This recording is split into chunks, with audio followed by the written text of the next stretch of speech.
সিচুয়েশনগুলো একটু জানাই। প্রথম হচ্ছে একটা আপার এয়ারে একটা সাইক্লোনিক সার্কুলেশন আছে।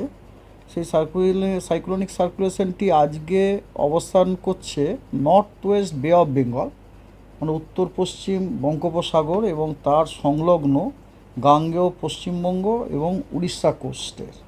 এবং এই যে আপার এয়ারের যে সাইক্লোনিক সার্কুলেশনটি, এটি সমুদ্রপৃষ্ঠ থেকে 1.5 কিলোমিটার থেকে সমুদ্রপৃষ্ঠ থেকে 5.8 কিলোমিটার এই যে লেয়ারটা, এই লেয়ারটাতে দেখা যাচ্ছে, কিন্তু সারফেসে কিন্তু কিচ্ছু নেই।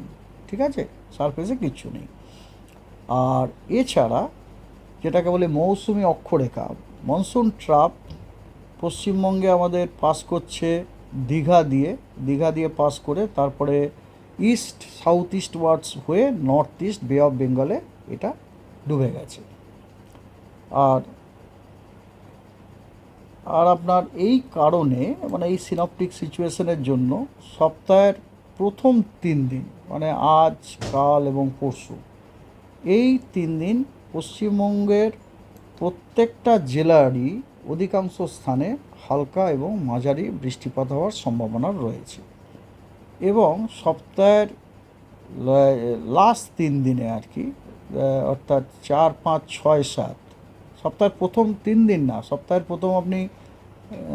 প্রথম 3 দিন কারেক্ট।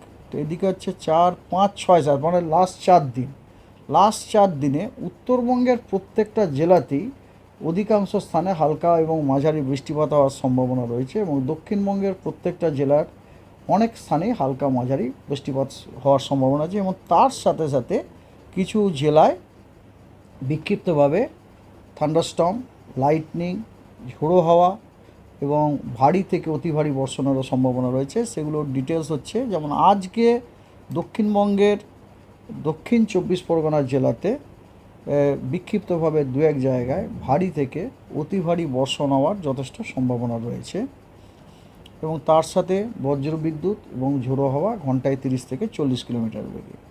এটা ছাড়া নদিয়া, উত্তর 24 পরগনা, হুগলি, হাওড়া, কলকাতা, পূর্ব মেদিনীপুর, পশ্চিম মেদিনীপুর, বাঁকুড়া, এই জেলাগুলোতেও কিন্তু বিক্ষিপ্তভাবে 2-1 জায়গায় থান্ডারস্টর্ম, লাইটনিং এবং ভারী বৃষ্টিপাত হওয়ার সম্ভাবনা আছে।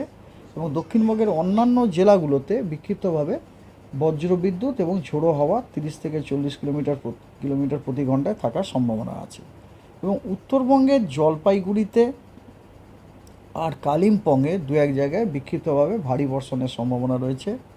এবং উত্তরবঙ্গের দার্জিলিং, 2 দিনাজপুর, মালদা এবং জলপাইগুড়ি, কালিম্পং, দার্জিলিং, এই জেলাগুলোতে বিক্ষিপ্তভাবে বজ্রবিদ্যুৎ এবং ঝোড়ো হাওয়া ঘন্টায় 30 থেকে 40 কিলোমিটার থাকার সম্ভাবনা আছে।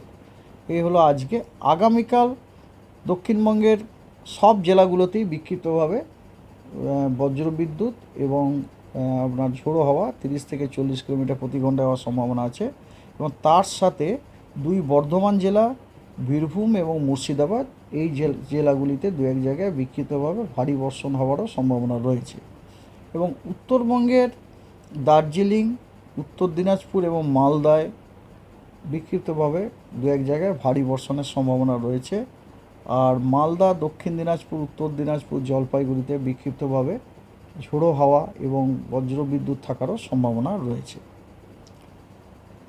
আর দক্ষিণবঙ্গের সব জেলাতেই বিক্ষিপ্তভাবে আপনার বজ্রবিদ্যুৎ এবং ঝোড়ো হাওয়া ঘন্টায় 30 থেকে 40 কিলোমিটার গতিবেগে থাকার সম্ভাবনা আছে। 1 তারিখে উত্তরবঙ্গের আলিপুরদুয়ার এবং কোচবিহার, এই 2টি জেলা বাদ দিয়ে প্রত্যেকটা জেলাতেই কিন্তু প্রত্যেকটা জেলাতেই 2-1 জায়গায় বিক্ষিপ্তভাবে ভারী বর্ষণ হওয়ার সম্ভাবনা আছে। এবং দক্ষিণবঙ্গের সব জেলাগুলোতে বিক্ষিপ্তভাবে বজ্রবিদ্যুৎ এবং ঝোড়ো হাওয়া থাকার সম্ভাবনা আছে ঘন্টায় 30 থেকে 40 কিলোমিটার। 2 তারিখে উত্তরবঙ্গের দার্জিলিং, কালিম্পং, জলপাইগুড়ি, আলিপুরদুয়ার, এই 4টি জেলাতে কমলা সতর্কবার্তা দেওয়া হয়েছে। এই কারণে এই 4টি জেলাতে 2-1 জায়গায় বিক্ষিপ্তভাবে ভারী থেকে অতি ভারী বর্ষণ হওয়ার সম্ভাবনা যথেষ্ট বেশি। 5 তারিখে উত্তরবঙ্গের একদম উত্তরের যে 5টি জেলা অর্থাৎ দার্জিলিং, কালিম্পং, জলপাইগুড়ি, আলিপুরদুয়ার, কোচবিহার, এই 5টি জেলাতেই আপনার কমলা সতর্কবার্তা দেওয়া হয়েছে। এই সংখ্যায় যে এই 5টি জেলাতে বিক্ষিপ্তভাবে দু এক জায়গাতে ভারী থেকে অতি ভারী বর্ষণ হওয়ার যথেষ্ট সম্ভাবনা রয়েছে এবং উত্তর দিনাজপুরেও আপনার ভারী বর্ষণ হওয়ার সম্ভাবনা রয়েছে দু এক জায়গায় বিক্ষিপ্তভাবে। 4 তারিখে উত্তরবঙ্গের Darjeeling, Kalimpong, Jalpaiguri, Alipurduar, Cooch Behar condition is same as 3, অর্থাৎ 4 তারিখেও এই জেলাগুলোতে কমলা সতর্কবার্তা দেওয়া হয়েছে। হ্যাঁ, কমলা সতর্কবার্তা হচ্ছে এই সংখ্যাতে যে এই জেলাগুলোতে দু এক জায়গায় বিক্ষিপ্তভাবে ভারী থেকে অতি ভারী বর্ষণ হওয়ার সম্ভাবনা যথেষ্ট বেশি।